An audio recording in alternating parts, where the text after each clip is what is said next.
नमस्कार साथियों, wings academy के ई प्लेटफॉर्म पर एक बार फिर से मेरे सभी साथियों का हार्दिक स्वागत और अभिनंदन है। सभी साथियों को राम राम, राधे राधे, जय श्री कृष्णा। उम्मीद करता हूं कि मेरे सभी साथी स्वस्थ हैं, मस्त है और अपनी तैयारी को भी बहुत बेहतर तरीके से कर रहे होंगे। साथियों, पिछली क्लासों के अंदर हमने जो डिटेल में चीजें पढ़ी, पहला जो टॉपिक था हमारा ह्यूमन फिजियोलॉजी के अंदर, और वो पहला टॉपिक हमारा कौन-सा था? न्यूट्रिशन के बारे में बात की कि हमने पोषण के रूप में हम लोग डाइट के रूप में क्या-क्या चीज़ें लेते हैं। तो उसके अंदर हम लोगों ने बात की कार्बोहाइड्रेट है, प्रोटीन है, वसा है, मिनरल्स है, विटामिन्स है और चल रहा है। ये चीज़ें हम लोग अपने बॉडी के अंदर ऑब्ज़र्व करते हैं, यानी कि लेते हैं डाइट के रूप में। फिर इस भोजन को लेते क्यों हैं कि क्योंकि हमें ऊर्जा चाहिए, एनर्जी चाहिए, सर्दी का जो हमारा बॉडी है, शरीर का वृद्धि और विकास के लिए हमें डाइट लेनी पड़ेगी, यानी कि हमें भोजन करना पड़ेगा। ठीक है, हमने भोजन लिया, फिर दूसरा टॉपिक हमने पढ़ा था डाइजेस्टिव सिस्टम, यानी कि पाचन तंत्र। और पाचन तंत्र के अंदर हम लोगों ने क्या बातें की कि जो हमने डाइट के रूप में भोजन लिया, वो बॉडी अब्जॉर्ब कैसे करेगी, उसका अवशोषण कैसे करेगी। जो जटिल पदार्थ है, कार्बोहाइड्रेट, प्रोटीन और वसा, उनका सूक्ष्म अणुओं के अंदर टूटने का काम, तोड़ने का काम कौन करेगा? हमारा डाइजेस्टिव सिस्टम करेगा, यानी कि हमारा पाचन तंत्र करेगा। हमने कहा था कि कार्बोहाइड्रेट ग्लूकोज के अंदर टूटता है, प्रोटीन अमीनो अम्ल के रूप में, और जो वसा है, फैट है, वो वसीय अम्लों के रूप में हमारे बॉडी के अंदर अब्जॉर्ब होती है। इनके सबसे छोटे रूप है ये, यानी कि सूक्ष्म रूप है। फिर हमारी बॉडी के अंदर छोटी आंत, बड़ी आंत, इसके अंदर जो विलाई वगैरह होती है, इसका अवशोषण करती है, अब्जॉर्ब करती है और ब्लड के अंदर मिला देती है। इतनी बातें हम लोग कर चुके थे।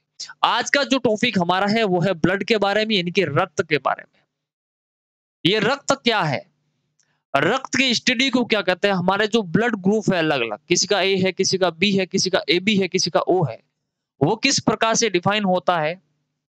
उसके पीछे की कहानियाँ क्या है? खोज किसने की?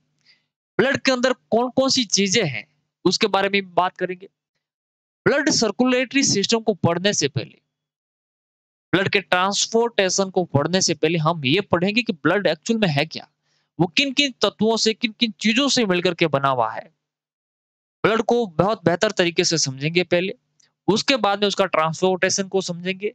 इससे जुड़े 3 तंत्र हैं। एक हमारा श्वसन तंत्र, उनका काम है, श्वसन तंत्र का जो हमारा काम है, वो इस ब्लड के अंदर ऑक्सीजन को मिलाने का काम करता है।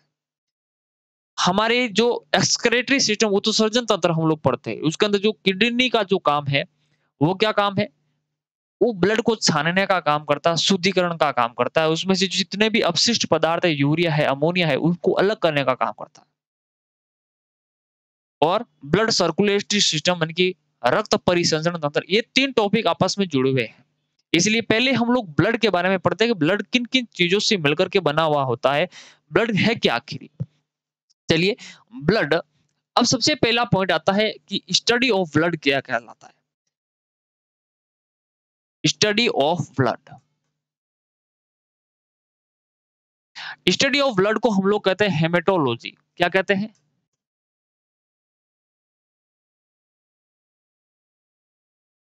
स्टडी ऑफ ब्लड हमें क्या कहते हैं? हेमेटोलॉजी। मैंने पहले ही आप लोगों को बताया कि जो स्टडी वर्ड होता है या फिर लॉजी वर्ड होता है, इसका होता है स्टडी।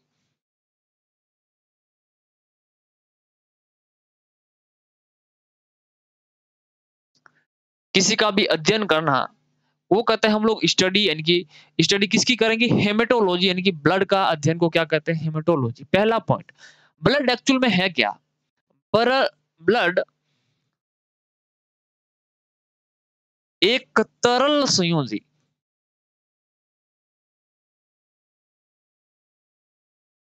क्या साथियों? ब्लड एक तरल संयोजी ऊतक है। इंग्लिश में बोले तो क्या है?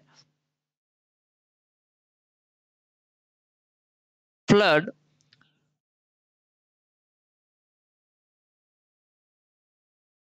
Connective tissue. ब्लड एक क्या है? तरल संयोजी ऊतक है। ब्लड एक कनेक्टिव टिश्यू है। कनेक्टिव टिश्यू हम लोग किसे कहते हैं? क्या साथियों? कनेक्टिव टिश्यू कैसे कहते हैं? जो जोड़ने का काम करता है। हमारे हड्डियों के अंदर जो कनेक्टिव टिश्यू होते हैं, ये शरीर को, हड्डियों को जोड़ने का काम करता है। हमारे जो ब्लड को जोड़ने का काम करता है वो होता है कनेक्टिव टिश्यू यानी कि संयोजी ऊतक। Point clear? ब्लड एक क्या है? तरल संयोजी ऊतक है। रक्त को हम प्राकृतिक कोलाइड भी कहते हैं। ये कोलाइड क्या होता है? क्या साथियों, कोलाइड क्या होता है? आपसे पूछे कि प्राकृतिक कोलाइड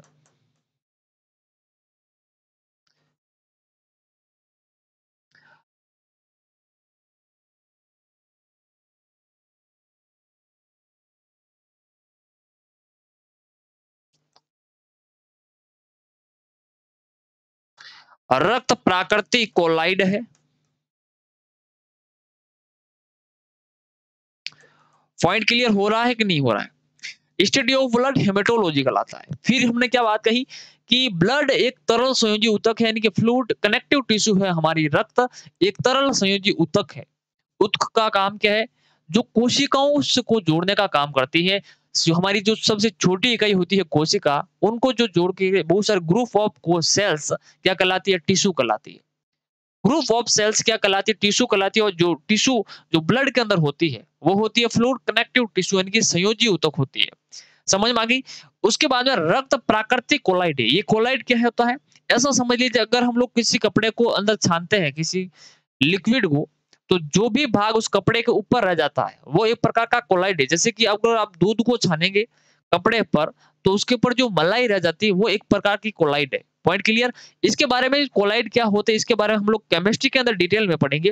फिर एक बार इतना समझ लीजिए, जो हम लोग कपड़े के अंदर जो दूध वगैरह छानते हैं उसकी जो मलाई रह जाती है वो एक प्रकार की क्या है? कोलाइड होती है। फिर हमारे पास में एक क्वेश्चन आता है कि रक्त की पीएच क्या होती है? रक्त की पीएच, रक्त किस प्रकार का होता है? तो रक्त की जो पीएच होती है साथियों वो होती है 7.4। अगर आपसे इसकी रेंज पूछी जाती है तो वो होती है 7.35 से 7.45। कितनी होती है? इसका मतलब हम बात करते हैं तो कि अगर पीएच की मान करूं तो पीएच के अंदर हम लोग पहले देखते हैं कि 7 क्या है? एक प्रकार का उदासीन है। 7 की इधर वाली साइड में होती है सार्यता। क्या होती है? सार्यता। और इधर वाली साइड में क्या होती है? अम्लीयता। ये बातें हम लोगों को पता है कि नहीं है? ये बातें तो सबको पता है कि सेवन उदासीन होता है और सेवन के उधर वाली साइड के अंदर सार्यता होती है। सेवन से ये ज्यादा है तो हल्का सार्य होता है। यानी कि रक्त हल्का सार्य प्रकृति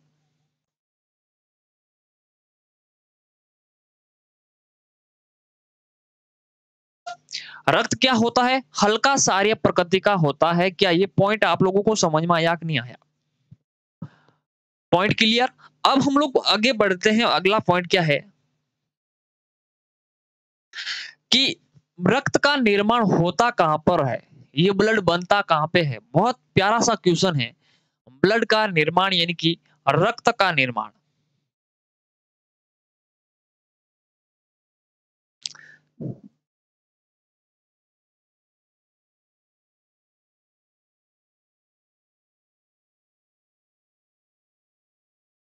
साथियों, रक्त का जो निर्माण होता है और वो कहां पे होता है? रक्त का निर्माण टू टाइप से हम लोग इसको पढ़ सकते हैं, इसको समझ सकते हैं। वो क्या है? अगर व्यक्ति वयस्क है,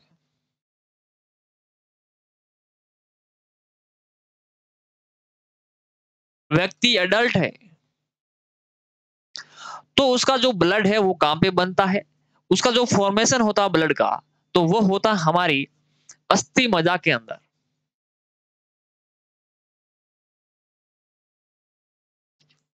कहां पे होता है? अस्थि मज्जा, जो हड्डियों के अंदर जो खोखली जगह होती है, जाली नुमा जो संरचना होती है, वहां पे हमारा ब्लड बनता है। Point clear? लेकिन जो छोटे छोटे बच्चे यानी कि जो बच्चे भ्रूण में होते हैं, जो भ्रूण के अंदर बच्चे होते हैं, माँ के गर्भ के अंदर जो बच्चे होते हैं, उनके अंदर तो विकसित हड्डियां होती नहीं है। उनका जो ब्लड है वो कहां पे बनता है? तो हमेशा ध्यान रखिए, जो भ्रूण के अंदर जो बच्चा होता है, एम्ब्रायो कहते हैं जिसको इंग्लिश में, क्या कहते हैं? एम्ब्रायो। उस एम्ब्रायो का जो ब्लड कहाँ पे बनता है, उसका जो निर्माण होता है वो होता है लीवर के अंदर, यकृत के अंदर और मेसोडर्म के अंदर होता है। किसके अंदर? लीवर के मेसोडर्म के अंदर होता है। बच्चों के जो भ्रूण के अंदर जो बच्चों के जो ब्लड का निर्माण है, कहाँ पे होता है? उस एम्ब्रायो का, तो लीवर के अंदर होता है। किसके अंदर होता है? लीवर के अंदर। ये बात आप लोगों को समझ में आई कि नहीं आई? कमेंट बॉक्स के अंदर ज़रूर बताइएगा हमको, ये पॉइंट समझ में आया कि नहीं आया? अब ब्लड के अंदर क्या-क्या चीज़ें होती है उसके बारे में डिटेल करते हैं, लेकिन छोटी-छोटे पॉइंट्स हमको एक बार समझते हैं। हम बात करते हैं कोलेस्टेरॉल की।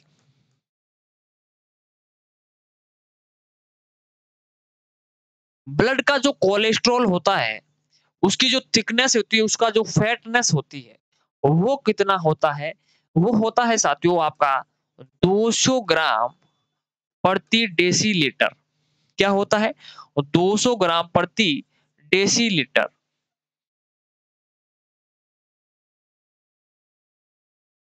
Point clear?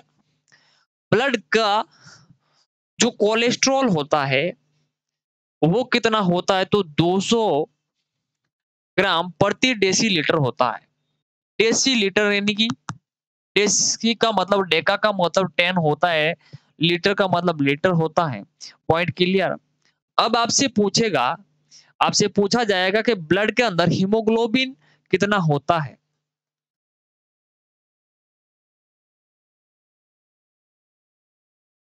ब्लड के अंदर जो हीमोग्लोबिन होता है, वो कितना होता है?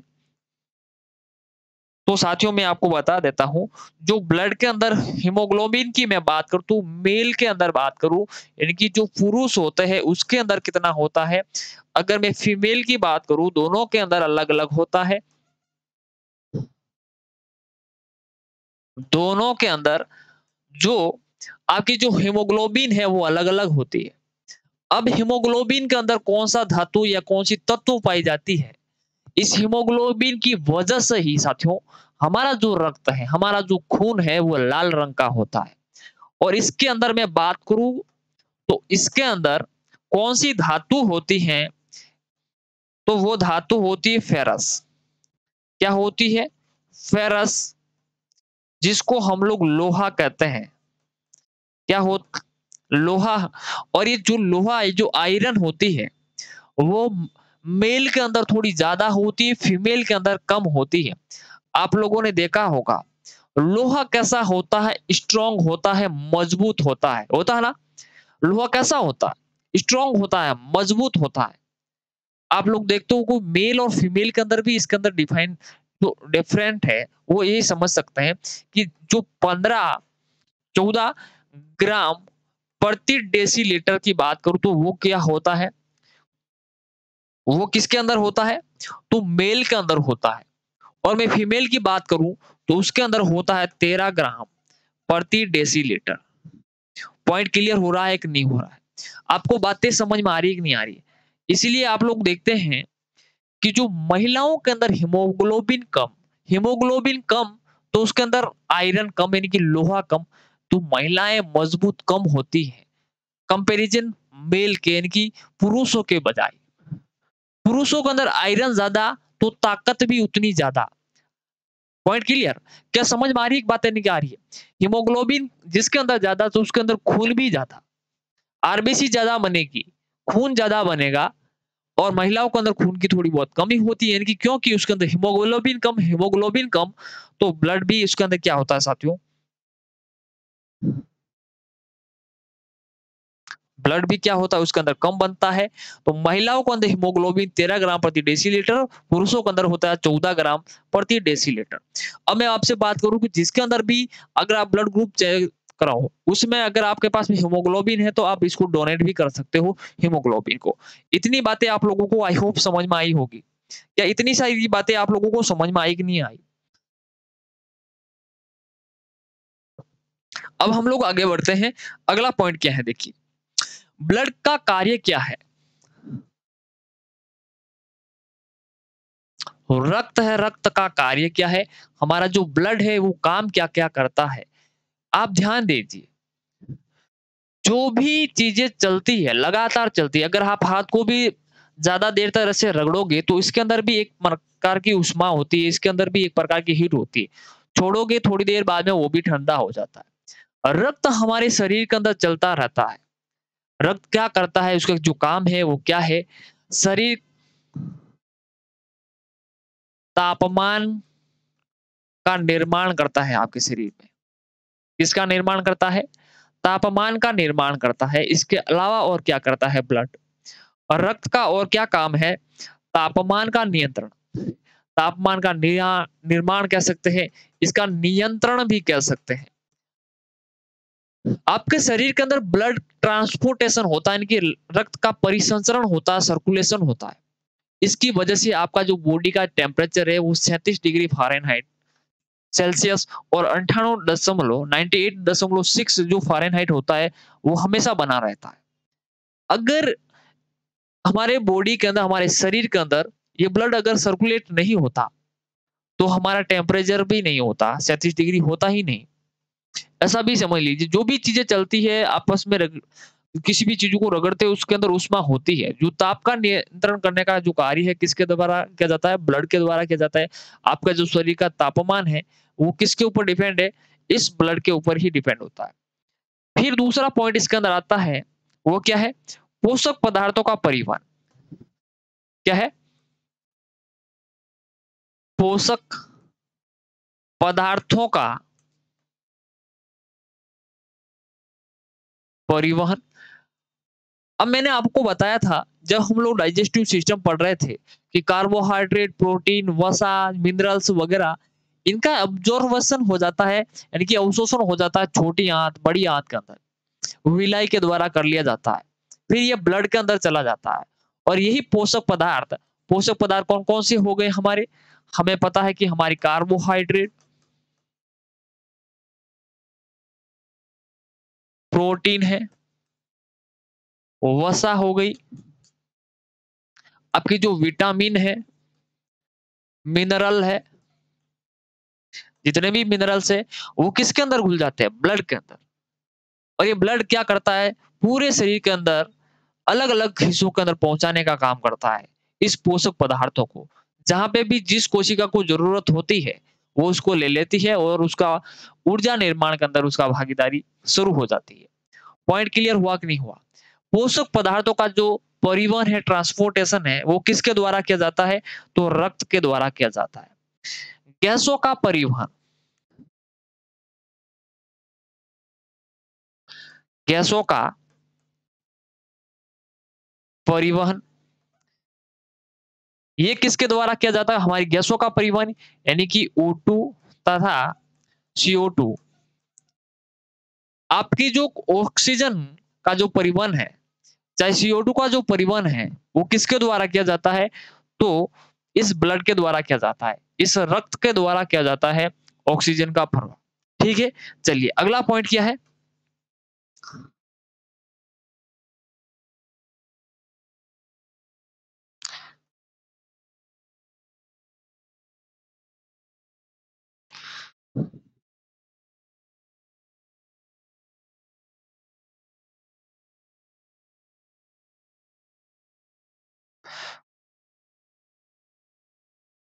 जितने भी उत्सर्जी पदार्थ हैं हमारे शरीर के अंदर, उत्सर्जी पदार्थ है, उत्सर्जी पदार्थ हमारे शरीर के अंदर उत्सर्जी पदार्थ क्या है? CO2 है। हमारे अंदर क्या होता है? यूरिया होता है। इसका जो ट्रांसपोर्टेशन का काम कौन करता है? इनका भी परिवहन का काम इस ब्लड के द्वारा किया जाता है। ये उत्सर्जी पदार्थ यूरिया कहाँ पे छनता है? तो किडनी के अंदर छनता है, यानी कि वृक्क के अंदर। पॉइंट क्लियर हुआ कि नहीं हुआ? ये हमारे बेसिक काम है किसके? ब्लड के, यानी कि टेम्परेचर का नियंत्रण करना, पोषक पदार्थों का परिवहन, कार्बोहाइड्रेट, प्रोटीन है, आपकी वसा है, विटामिन है, मिनरल है, इनका ट्रांसपोर्टेशन का काम ब्लड के द्वारा किया जाता है। गैसों का परिवहन ऑक्सीजन और CO2 का किसके द्वारा? तो इस ब्लड के द्वारा। उत्सर्जी पदार्थ है, वो उत्सर्जी पदार्थ तो CO2 है, यूरिया है, इनका जो परिवहन किसके द्वारा किया जाता है? तो रक्त के द्वारा, इस ब्लड के द्वारा किया जाता है। अब हम लोग पढ़ते हैं कि ब्लड कितने टाइप्स का होता है, इसके अंदर क्या-क्या बातें होती हैं। चलिए, यानी कि ब्लड यानी कि रक्त। और रक्त के 2 भाग है, कितने भाग है साथियों? 2 भाग है। 2 भाग के अंदर हम लोग ब्रेक करके पढ़ते हैं रक्त को, ब्लड को। और वे दोनों भाग कौन-कौन से हैं? एक को हम लोग कहते हैं प्लाज्मा। क्या कहते हैं साथियों? प्लाज्मा। प्लाज्मा। एक होती है आपकी रक्त कणिकाएँ। दूसरा भाग का क्या नाम है? वो होती है रक्त कणिकाएँ।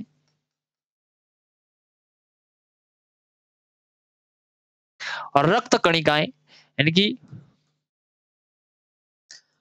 ब्लड कॉर्पुलस।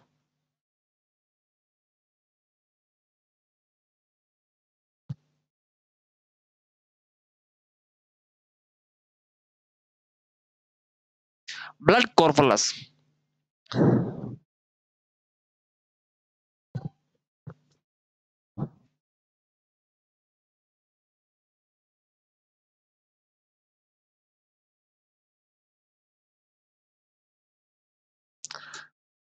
ब्लड कॉर्पुलस यानी कि रक्त कणिकाएँ।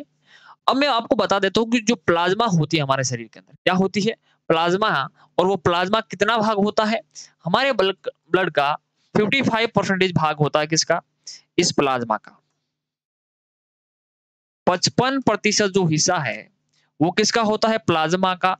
और पीछे रहा 45% वो किसका हिस्सा होता है? इस रक्त कणिकाओं का हिस्सा होता है, ब्लड कॉर्पुलस का हिस्सा होता है। क्या ये दोनों पॉइंट आप लोगों को समझ में आए? अब ये प्लाज्मा के अंदर कौन-कौन सी चीजें होती है उसको समझते हैं सबसे पहले। प्लाज्मा के अंदर कौन-कौन सी चीजें होती है उनको समझते हैं। साथियों, प्लाज्मा के अंदर 90 से 92% तो जल होता है। 90 टू 90 90 से 92% क्या होता ही है? इसके अंदर जल होता है, यानी कि वाटर होती है। किसके अंदर? प्लाज्मा के अंदर। और क्या होता है इसके अंदर? इसके अंदर जो आपके पोषक पदार्थ हैं, पोषक पदार्थ, हमारे पोषक पदार्थ कौन-कौन से हो गए? आप ध्यान दीजिए, कार्बोहाइड्रेट, आपकी प्रोटीन हो गई, वसा हो गई, ये जो विटामिन है, ये हमारे पोषक पदार्थ है। और ये सारे पोषक पदार्थ किसके अंदर घुले हुए होते हैं? तो ये पोषक पदार्थ इस प्लाज्मा वाले हिस्से के अंदर घुले हुए होते हैं। Point clear? इसके अलावा जितने भी अपशिष्ट पदार्थ हैं हमारे, अपशिष्ट पदार्थ हमारे के अंदर कौन-कौन से हो गए? हमारे अंदर अपशिष्ट पदार्थ है CO2,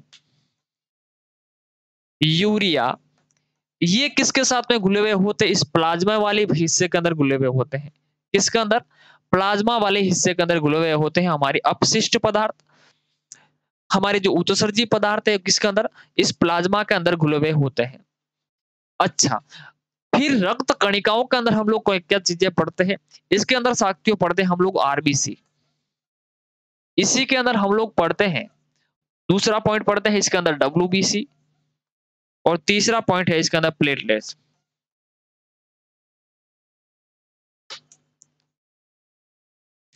प्लेटलेट्स 3 भाग पढ़ते हैं हम लोग रक्त कणिकाओं के अंदर। ये ब्लड एक्चुअल में है क्या, समझ लीजिए। जब हम लोग चाय बनाते हैं तो चाय के अंदर क्या होता है? वहां दूध भी डालते हैं, पानी भी डालते हैं, चाय की पत्ती भी डालते हैं, इलायची वगैरह भी डालते हैं। वो क्या है? दूध और जो दूध और क्या है? जो वाटर है, वो क्या है? समझ लीजिए प्लाज्मा है। उसके अंदर जो हम लोग कणिका के रूप में, जो कण के रूप में डालते हैं, चाहे वो चाय की पत्ती हो, चाहे शुगर हो, चाहे वो हम लोग इलायची डालते हैं, वो एक प्रकार की रक्त कणिकाएं होती है। इसी प्रकार से हमारा ब्लड भी है। इसके अंदर कणिकाओं के रूप में हम लोग पढ़ते हैं आरबीसी को, डब्ल्यूबीसी को, प्लेटलेट्स को।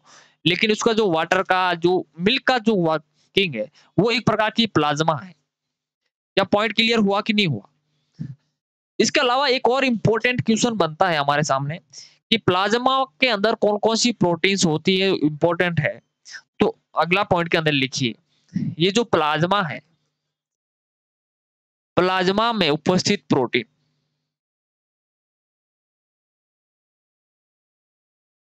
जो प्लाज्मा है इसके अंदर जो उपस्थित प्रोटीन कौन कौन सी होती है,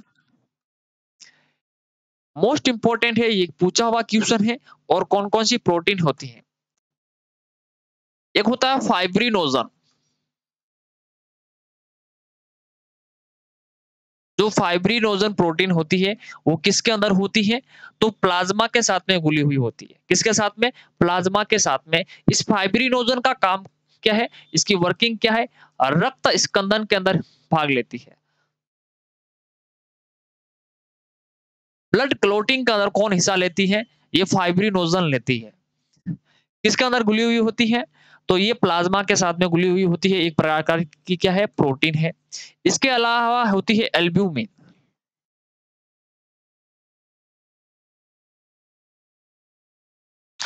एल्ब्यूमिन या एल्बुमिन भी कहता है इसको, क्या है, एल्बुमिन। और इस एल्बुमिन का काम क्या है, और ये एल्बुमिन किसके अंदर, एक अंडे के अंदर भी होती है ये प्रोटीन, और हमारे ब्लड के अंदर भी होती है।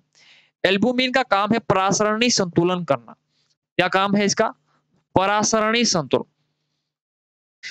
परासरणी संतुलन क्या है, जहां पे भी ब्लड की कमी है, यानी कि अधिक वाले हिस्से से कम वाले हिस्से की तरफ पहुंचाने का जो काम है किसका है, इस एल्बुमिन का काम है। किसका काम है, एल्बुमिन का।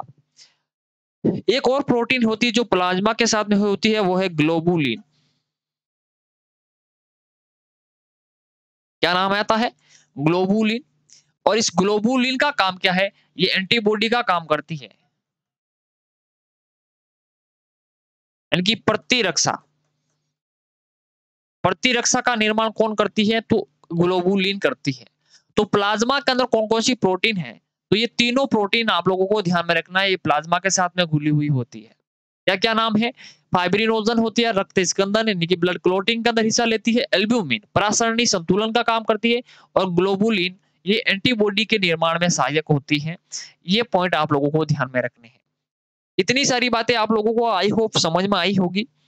चलिए अब हम लोग साथियों आगे बढ़ते हैं, और अब हम लोग पढ़ते हैं ब्लड कॉर्पुलस के अंदर, रक्त कणिकाओं के अंदर अगला हिस्सा, यानी कि आरबीसी के बारे में डिटेल के अंदर। किसके बारे में पढ़ते हैं, आरबीसी के बारे में। ये आरबीसी क्या है, आरबीसी इसका इंग्लिश में कहते हैं रेड ब्लड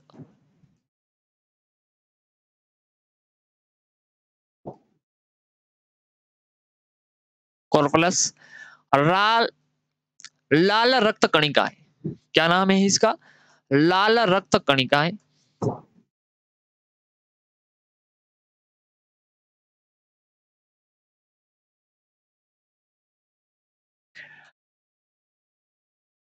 रेड ब्लड कॉर्पुलस के अंदर से कितने इंपॉर्टेंट क्वेश्चन, कितने पॉइंट्स बन सकते हैं, वो उस बार हम लोग समझने की कोशिश करते हैं साथियों। आपसे क्या पूछा जाएगा, इसका दूसरा नाम, इसका दूसरा नाम क्या है, पहला पॉइंट। फिर आपसे क्या पूछेंगे, इसके अंदर केंद्रक होता है कि नहीं होता है। दोनों पॉइंट को पहले समझते हैं।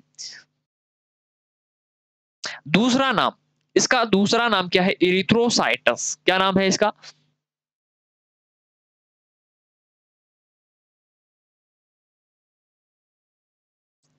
इसका जो दूसरा नाम है वो है इरिथ्रोसाइटस।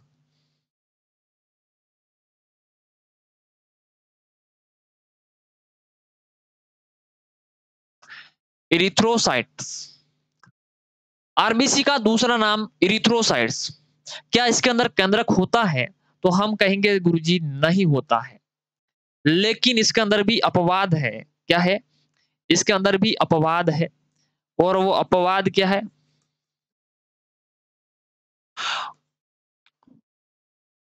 ऊंट तथा लामा में, ऊंट तथा लामा के अंदर, आरबीसी के अंदर ऊंट तथा लामा की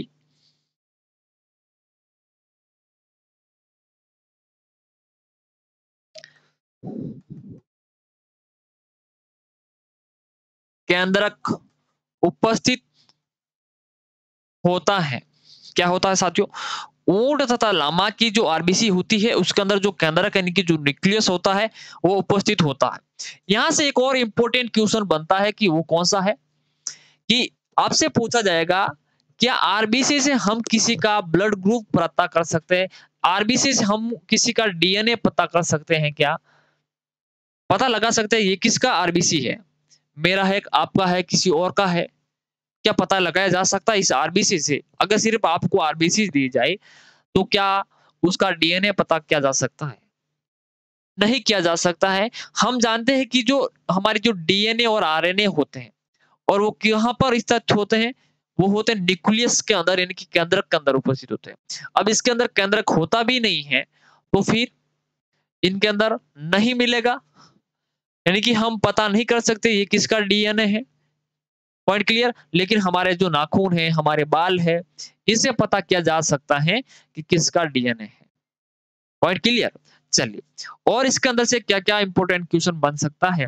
इसके अंदर आरबीसी के अंदर प्रोटीन कौन-सी होती है? क्या साथियों आपसे पूछा जाए कि आरबीसी के अंदर कौन-सी प्रोटीन होती है? तो इसके अंदर कौन-सी प्रोटीन होती है? तो इसके अंदर वो जो प्रोटीन होती है हीमोग्लोबिन। हीमो हीमोग्लोबिन प्रकार की क्या होती है? ये प्रोटीन होती है। ये प्रोटीन होती है हीमोग्लोबिन प्रोटीन। किसके अंदर होती है हीमोग्लोबिन? आरबीसी के अंदर होती है। याद रखिएगा, इस हीमोग्लोबिन के अंदर जो धातु होती है वो कौन-सी होती है? धातु कौन-सी होती है हीमोग्लोबिन के अंदर? अगर मैं धातु की बात करूँ तो इसके अंदर फेरस धातु होती है।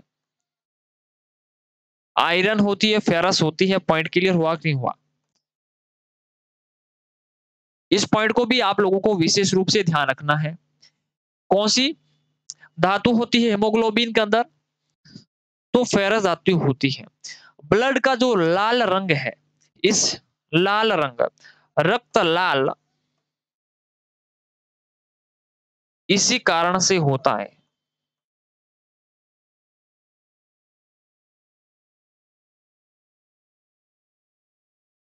किसके कारण होता है ब्लड लाल? इस हीमोग्लोबिन के मिलने की वजह से, हीमोग्लोबिन और ऑक्सीजन के मिलने से ब्लड क्या होता है? लाल हो जाता है। इसके अंदर ग्लोबिन होती है 96% और रंजक इनकी जो हिम है वो होता है 5%। Point clear? चलिए, और क्या खास बातें हैं आपसे क्या पूछी जा सकती है उसको समझते हैं। इसका जो जीवन काल है, जीवन काल, आरबीसी का जो जीवन काल है वो कितना होता है? तो वो होता है 120 दिन का। कितने दिन का होता है साथियों? आरबीसी का जीवन काल 120 दिन का होता है।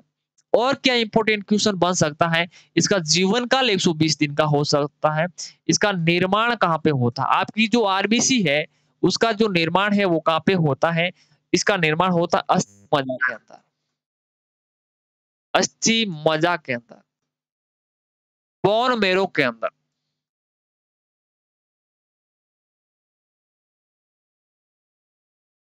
कहाँ पे होता है? बोन मैरो के अंदर, अस्थि मज्जा के अंदर इसका निर्माण होता है। और भी क्या खास बातें हैं इसके अंदर? आरबीसी की और भी कौन-कौन से पॉइंट्स है जो हमें ध्यान में रखने हैं साथियों?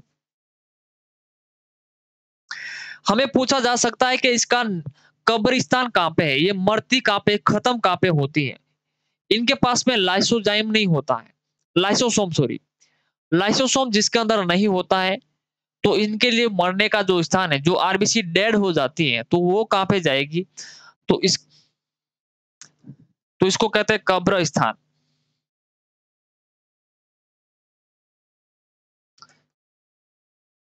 आरबीसी की जो कब्रिस्तान है, वो कहते हैं हम लोग स्प्लीन को।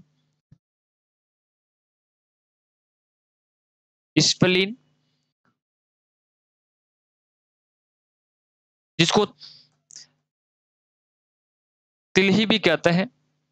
क्या कहते हैं? तिल्ली।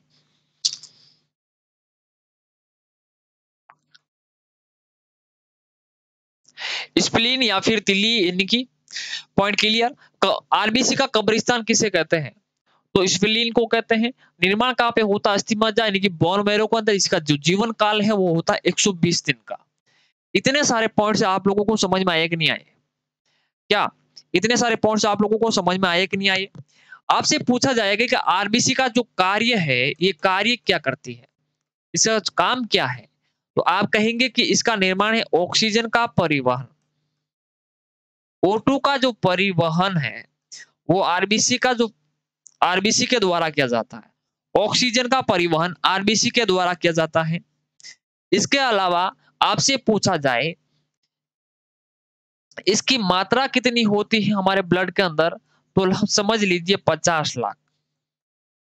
कितनी होती है? 50 लाख हमारे शरीर के अंदर क्या होती है? माइक्रो एमएल के रूप में, प्रति माइक्रो एमएल 50 लाख होती है। ठीक है, इतनी बात तो हमें समझ में आ गई। ठीक है, अगर हमारे शरीर के अंदर आरबीसी की कमी होती है, आरबीसी की कमी का मतलब हीमोग्लोबिन की कमी, आयरन की कमी, लोहा की कमी, पॉइंट क्लियर? तो कौन सा रोग होता है आपको?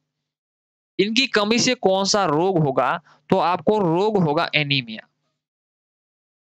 एनीमिया रोग है, वो भी बहुत सारे प्रकार का, पर्नीशियस एनीमिया, मेगाब्लास्टिक एनीमिया।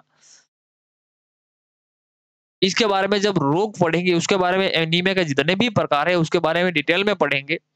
और अगर आप लोगों को 3 जो मेगाब्लास्टिक एनीमिया, पर्नीशियस एनीमिया, ये हम लोगों ने विटामिन के अंदर पढ़ाए थे। तो वहाँ प विटामिन वाला चैप्टर आप लोगों ने नहीं देखा तो उनको भी आप लोग विशेष रूप से ज़रूर देखिएगा। चलिए, एनीमिया रोग होता है इसकी कमी से। अब हम लोग एक बार फिर से रिवाइज़ करते हैं। हमने क्या पढ़ा आरबीसी के अंदर? रेड ब्लड कॉर्पुलस, इसका दूसरा नाम है इरिथ्रोसाइटस, पॉइंट क्लियर? केंद्रक इसके अंदर नहीं होता है, लेकिन अपवाद क्या है? ऊंट और लामा की जो आरबीसी इसके अंदर केंद्रक उपस्थित होता है। आपको विशेष रूप से ध्यान रखना है, एसएससी के अंदर पूछा हुआ क्वेश्चन है, पॉइंट क्लियर? इसके अंदर कौन सी प्रोटीन होती है? तो हेमोग्लोबिन प्रोटीन होती है आरबीसी के अंदर। ठीक है, अगला क्वेश्चन है कि इसका जीवन काल 120 दिन का होता है। इसका निर्माण कहाँ पे होता है? अस्थि मज्जा यानी कि बोन मैरो के अंदर। इसका कब्रिस्तान कहाँ पे है? तो स्प्लीन के अंदर जो तिल्ली है उसके अंदर होती है। और ये तिल्ली होती कहाँ पे है? ये सबसे बड़ा इंपॉर्टेंट क्वेश्चन है। स्प्लीन हमारे शरीर के अंदर किस वाले हिस्से के अंदर होती है? पेट के पास में होती है, आपकी जो पीठ होती है वहां पे होती है, मस्तिष्क में होती है, पैरों में होती है। स्प्लीन होती कहाँ पे है? तो साथियों मैं आप लोगों को बता देता हूँ, जो स्प्लीन है हमारे जो अमाशय है, स्टमक है, इसके जस्ट पीछे वाला कॉर्नर पर है। आप समझ लीजिए ये हमारा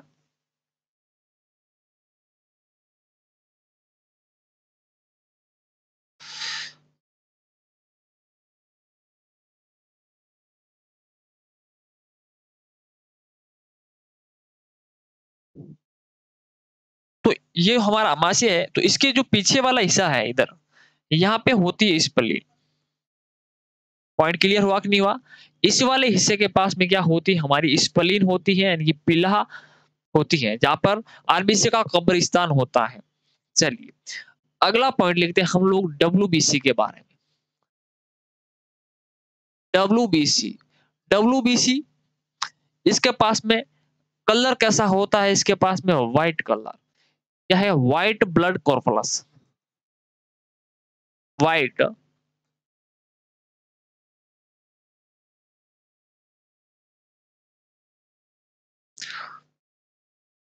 व्हाइट ब्लड कॉर्पुलस कहते हैं हम लोग डब्ल्यूबीसी को। क्या कहते हैं? White blood corpuscles. White blood corpuscles, वहीं पर वही सारे सेम ही क्वेश्चन बनेंगे। इसका दूसरा नाम क्या है? अब सबसे पहले तो ये पॉइंट समझते हैं, जो डब्ल्यूबीसी होती है साथियों, ये भी 2 टाइप्स के अंदर होती है। कितने टाइप की होती है डब्ल्यूबीसी हमारे शरीर के अंदर? तो ये 2 प्रकार की होती है। और वो 2 प्रकार कौन-कौन से हैं? एक होता है ग्रेनुलोसाइटस। क्या होती है? ग्रेनुलोसाइटस।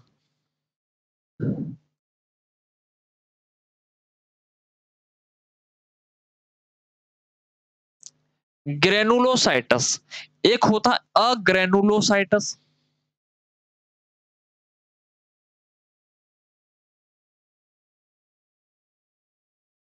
अग्रेनुलोसाइटस। किसी के वर्ड के आगे अगर अ लगता है तो इसका विपरीत अर्थ हो जाता है। क्या हो जाता है? विपरीत अर्थ। ये होती है कण युक्त। इसके अंदर क्या होते हैं? कण होते हैं। जो अग्रेनुलोसाइटस होता है उसके अंदर क्या होते हैं साथियों? कण नहीं होते हैं। क्या होते नहीं होते हैं? कण नहीं होते, कण विहीन होते हैं। ठीक है, इसके अंदर मैं बात करूं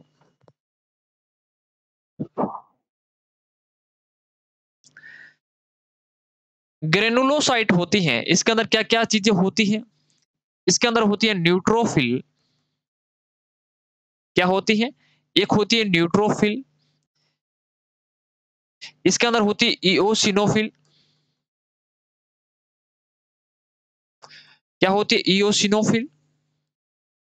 और इसके अंदर होती है, तीसरा पॉइंट होता है इसके अंदर, और वो कौन सा होता है? बेसोफिल। क्या नाम आ जाता है? बेसोफिल।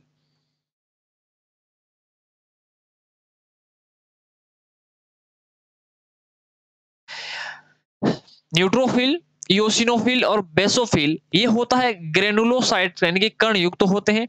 एग्रेनुलोसाइट जो चीजें होती है साथियों, इसके अंदर क्या होती है? दो चीजें होती है। एक होती है मोनोसाइट्स।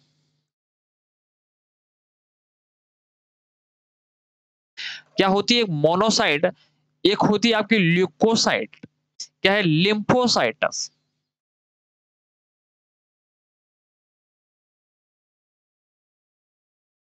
क्या होती है? लिम्फोसाइटस। एक होती है मोनोसाइटस। ये जो एग्रेनुलोसाइट होती है, इसके दो भाग कौन-कौन से? मोनोसाइट है, लिम्फोसाइट है। लिम्फोसाइट भी टू टाइप्स की है। कितने टाइप्स की?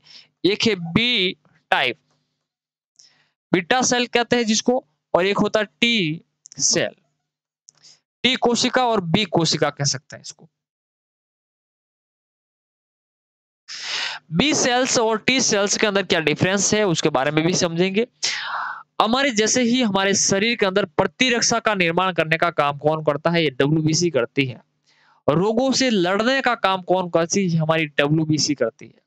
इसके दो भाग है, ग्रेनुलोसाइट, एक होता है एग्रेनुलोसाइट। ग्रेनुलोसाइट के अंदर न्यूट्रोफिल होती है, इओसिनोफिल होती है और बेसोफिल होती है।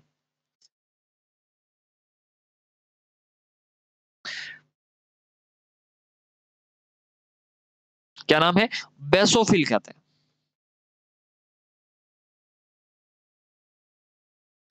बेसोफिल। अब आप समझना मेरी बात को, हमारे शरीर के अंदर कोई जैसे ही कोई वायरस आया, कोई मच्छर ने काटा, तो हमारी जो एंटीबॉडी है वो करती है पहचान कि अच्छा मच्छर ने काटा है, ठीक है। वो किसके पास आती है? इस लिम्फोसाइट के पास में आती है। और लिम्फोसाइट में कहती है कि चाचा सुनिए, ये हमारे ऊपर अटैक कर लिया है, आक्रमण कर लिया है। तो लिम्फोसाइट्स क्या करती है? उसको भक्षण कर लेती है। उसको मारने का काम कौन करती है? ये लिम्फोसाइट्स करती है। कौन करती है? लिम्फोसाइट क्या करती है? मारने का काम करती है किसी रोगाणु को, किसी वायरस को। ठीक है, कौन करती है? लिम्फोसाइट्स करती है। और उसका जो भक्षण है, मार के छोड़ दिया ब्लड के अंदर, अब उसको भक्षण कौन करेगा? तो ये मोनोसाइट करती है। कौन करती है? मोनोसाइट जीवाणुओं का भक्षण करती है हमारे ब्लड के अंदर से। मर्त जीवाणुओं का भक्षण करती है। आपसे पूछेगा कि हमारे ब्लड के अंदर जो बड़ी साइज के अंदर कौन होता है? तो मोनोसाइट होते हैं। इसी आकार में अंदर बड़ी होती है। डब्ल्यूबीसी के अंदर अगर किसी का आकार बड़ा है, तो वो मोनोसाइट्स का है। इसका क्या होता है साथियों? आकार बड़ा होता है। आकार क्या होता है? इस मोनोसाइट का बड़ा होता है। ये भक्षण का काम करती है। क्या काम करता है? भक्षण का काम करता है मोनोसाइट। और लिम्फोसाइट क्या करती है? रोगों से लड़ने का काम करती है। रोगों को मारने का काम कौन करती है? लिम्फोसाइट्स करती है। ये बी सेल और टी सेल क्या है? बी सेल इनकी बोन मैरो के अंदर जो सेल बनती है, जो हमारी एंटीबॉडीज बनती है, उसको कहते हैं हम लोग बी सेल्स। और थाइमस ग्रंथि के द्वारा जो एंटीबॉडीज बनाई जाती है हमारी, वो होती है टी सेल, टी कोशिका। अब किसी व्यक्ति को जो एड्स हो जाता है, तो उसके अंदर एचआईवी के द्वारा क्या है? ये लिम्फोसाइट को ही खत्म कर देती है। क्या करती है? एड्स के अंदर ये हमारा लिम्फोसाइट खुद ही खत्म हो जाता है। हमारे एंटीबॉडी का काम क्या है? रोग को की पहचान करना कि अच्छा रोग आया है, आवारा व्यक्ति आया है। ये आवारा व्यक्ति कौन है? कहाँ से आया? अब मारने का काम करती है लिम्फोसाइट। जिस व्यक्ति को एड्स हो जाता है, जिसको एचआईवी हो जाता है, तो ये लिम्फोसाइट खुद खत्म हो जाता है। तो रोगों को मारेगा कौन? मारेगा कौन? तो फिर खाएगा कौन? मरे हुए को ही खाता है मोनोसाइट तो। तो फिर क्या हो जाती है? उसकी इम्यून सिस्टम मजबूत कमजोर हो जाता है। धीरे-धीरे उस व्यक्ति की क्या हो जाता है? अंत हो जाता है, मृत्यु हो जाती है, क्योंकि उसके अंदर ये लिम्फोसाइट्स ही नहीं होता है। चलिए, अगला पॉइंट देखते हैं इसके अंदर। आपसे पूछा जाएगा कि डब्ल्यूबीसी का दूसरा नाम क्या है?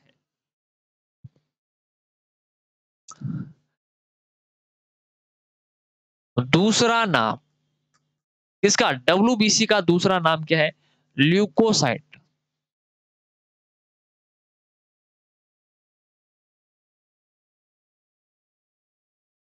क्या नाम है? ल्यूकोसाइट्स होता है दूसरा नाम किसका? डब्ल्यूबीसी का। याद रखिएगा विशेष रूप से, इसी का दूसरा नाम भक्षकाणु है।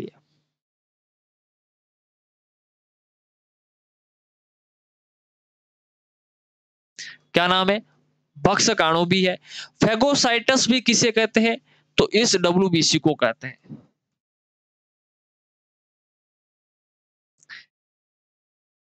दूसरा नाम, डब्ल्यूबीसी का दूसरा नाम ल्यूकोसाइट, बक्सकाणु और फेगोसाइट। पॉइंट क्लियर हो रहा है कि नहीं हो रहा? समझ में आ रहा है कि नहीं आ रहा है? कि ऊपर से तो नहीं जा रहा है? बहुत सिंपल भाषा के अंदर समझाने की कोशिश कर रहा हूं साथियों। फिर आपसे पूछा जाएगा इसका आकार कैसा होता है? तो इसका आकार है अनियमित। ये क्या करता है? जैसे ही कोई जीवाणु आया, ये कोई जीवाणु है, बैक्टीरिया है, अब ये आएगा इसके पास में, इस जैसे इसके पास में ये आया, फिर ये क्या करेगा? इसको घेरने का काम करेगा और धीमे धीमे ये क्या करेगा? इसको बीच में से घेर लेगा और इसको क्या कर देगा? खत्म कर देगा। फिर मोनोसाइट क्या कर लेगी? इसका भक्षण कर लेगी। कि पॉइंट क्लियर हुआ कि नहीं हुआ? इसका जो आकार है कैसा होता है साथियों? अनियमित होता है। क्या इसके अंदर केंद्रक होता है? क्या आपकी डब्ल्यूबीसी देख करके बताया जा सकता है कि आपका अंदर जो डीएनए है किस टाइप का है, कैसा है?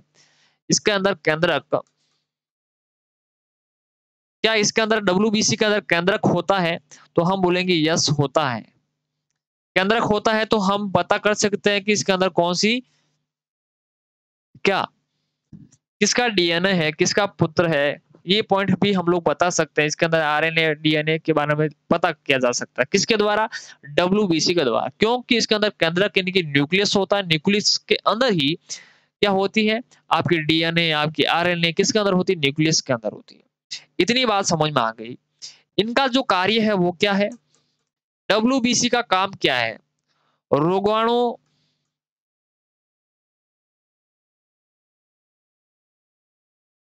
लड़ने का काम करता है। रोगाणु को नष्ट करने का, लड़ना, नष्ट करने का काम कौन करती है? आपकी डब्ल्यूबीसी करती है, व्हाइट ब्लड कॉर्पलस करती है। ये बात आप लोगों को समझ में आई कि नहीं आई? डब्ल्यूबीसी का निर्माण कहाँ पे होता है? इसका भी वहीं पर होता है। इसका जो निर्माण है वो होता है अस्थि मज्जा के अंदर, बोन मैरो के अंदर।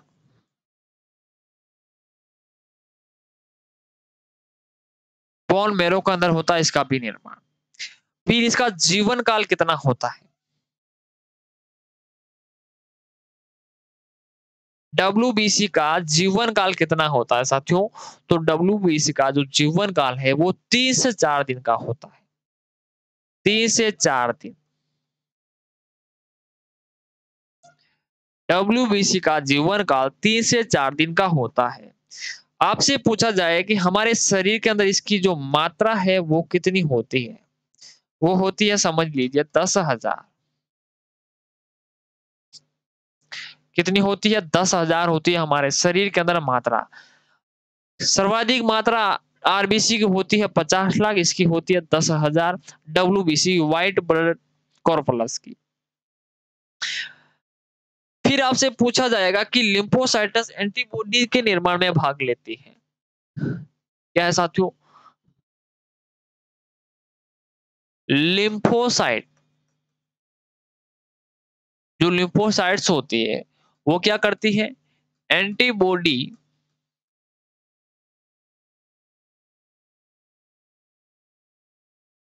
एंटीबॉडी के निर्माण में भाग लेती है।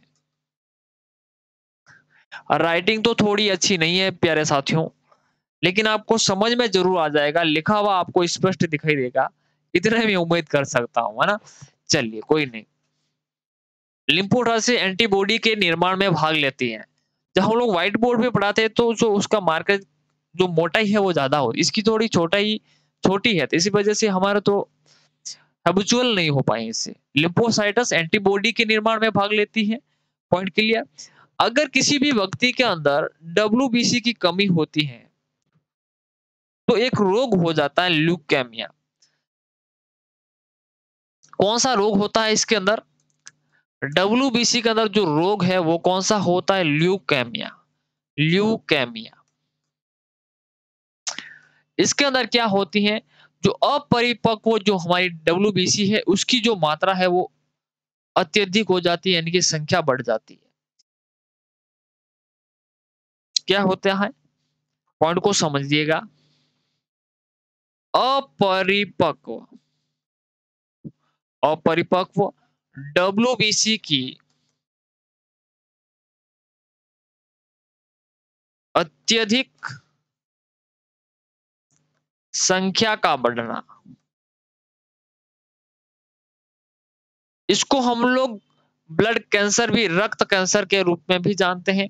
ये एक प्रकार का ब्लड कैंसर है। क्या है साथियों? एक प्रकार का ब्लड कैंसर है ल्यूकेमिया। इतनी बातें आप लोगों को समझ में आई कि नहीं आई? क्या ऊपर से जा रही है? बहुत सिंपल सी बातें बताई, कोई बड़ी बातें नहीं है। पीछे आ जाइए। डब्ल्यूबीसी दो प्रकार के ग्रेनुलोसाइट, कणयुक्त एग्रेनुलोसाइट। एग्रेनुलोसाइट भी दो टाइप की, मोनोसाइट और लिम्फोसाइट। लिम्फोसाइट का काम क्या है? एंटीबॉडी का निर्माण करना, रोगों से लड़ने का काम लिम्फोसाइट। उसका भक्षण कौन करेगी? मोनोसाइट करेगी। लिम्फोसाइट के अंदर दो प्रकार की इनकी बोन सेल होती है, बोन मेरो सेल, यानी कि इसका जो निर्माण है लिम्फोसाइट का हमारी बोन अस्थि मज्जा के अंदर होता है। लिम्फोसाइट का दूसरा टाइप है जो टी, यानी कि हमारी शरीर के अंदर जो थाइमस ग्रंथि है उसका काम क्या है? ये बच्चों के अंदर बहुत ज्यादा एक्टिव होती है, 14 से 15 वर्ष तक ज्यादा एक्टिव होती है। धीमे धीमे इसकी जो सक्रियता है, एक्टिवनेस क्या होती है, कम होती है। जो बच्चे हम लोग देखते हैं जो बचपन के अंदर ज्यादा बीमार पड़ते हैं, तो उसके अंदर जो एंटीबॉडी जो हमारी थाइमस ग्रंथि बहुत ज्यादा बना लेती है, उसके अंदर वो एक्टिव बहुत ज्यादा होती है। इसलिए ध्यान दीजिए, जो बचपन के अंदर जो बच्चे ज्यादा बीमार होते हैं वो बड़े होने पर क्या है, कम बीमार पड़ते हैं। लेकिन जो बचपन के अंदर जो बीमार नहीं पड़ते हैं वो बाद के अंदर बड़ी प्रॉब्लम हो जाती है, क्योंकि उसके अंदर जो एंटीबॉडी है वो बन नहीं पाती इतनी मजबूत। तो इसलिए देखते हैं कि जो गाँव के बच्चे हैं वो हर कोई चीज खाते रहते हैं। अब वो हर कोई चीज खाती है तो हमारी थाइमस ग्रंथि पता कर लेती है, अच्छा इस प्रकार की एंटीबॉडी बनानी हमको। तो गाँव के बच्चे कम बीमार पड़ते हैं, लेकिन शहर के बच्चे जिसके ऊपर ज्यादा ही ख्याल रखा जाता है वो क्या है, थोड़ी-सी अगर मौसम परिवर्तन होता है वो बीमार पड़ जाते हैं। क्यों पड़ जाते हैं? क्योंकि उसके अंदर एंटीबॉडी जो थाइमस ग्रंथि है वो बचपन के अंदर क्या है, ज़्यादा एंटीबॉडीज़ नहीं बना पाई, इस वजह से। तो थाई टी सेल्स और बी सेल्स आप लोगों को पता चल गई लिम्फोसाइट्स के बारे में। आपसे पूछा जाएगा इसका दूसरा नाम क्या है? इसका दूसरा नाम क्या है साथियों? तो इसका जो दूसरा नाम है वो है ल्यूकोसाइटस। इसको भक्षकाणु, इसको फेगोसाइट्स भी कहते हैं। आकार कैसा है इसका? अनियमित आकार है, क्योंकि ये रोगों को घेरने का काम करती है, वायरस को घेरने का काम करती है, इसलिए इसका विशेष कोई आकार नहीं होता है। इसके अंदर केंद्रक कैसा होता है? तो होता है केंद्रक, कार्य क्या है? रोगाणुओं से लड़ने का काम है, रोगाणुओं को नष्ट करने का काम किसका है? हमारी डब्ल्यूबीसी का। इसका निर्माण अस्थि मज्जा के बोन मैरो के अंदर होता है। इसका जो जीवन काल है 3 से 4 दिन का होता है। मात्रा 10,000 होती है प्रति एमएल के अंदर।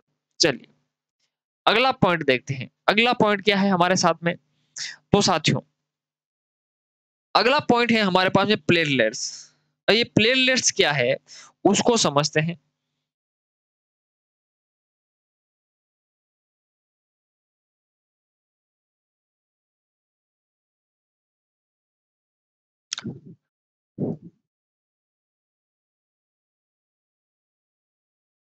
प्लेटलेट्स, अब प्लेटलेट्स हमारे शरीर के अंदर होती है और प्लेटलेट्स का दूसरा नाम क्या है? सबसे पहला क्वेश्चन तो यही बन जाता है। क्या साथियों? प्लेटलेट्स का दूसरा नाम क्या है? तो प्लेटलेट्स का दूसरा नाम है थ्रोम्बोसाइट्स। क्या नाम है? थ्रोम्बोसाइट्स। दूसरा नाम